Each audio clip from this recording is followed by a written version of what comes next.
How to enable dark mode in Edits in Instagram app. Want to reduce eye strain while using Edits in Instagram app? Here's how you can enable dark mode on the app. Start by opening the app and navigating to your profile by tapping on your profile icon in the bottom right corner of the screen.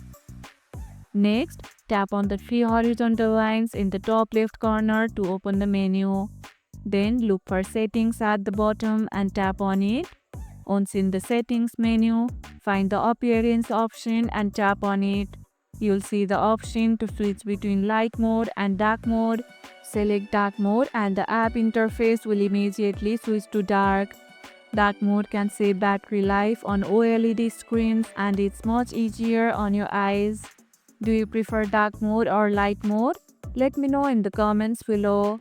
And now you are ready to enjoy the app with a sleek dark interface. And if this video helped, hit the like button, share it, subscribe and leave a comment. Thanks for watching and I'll see you in the next one.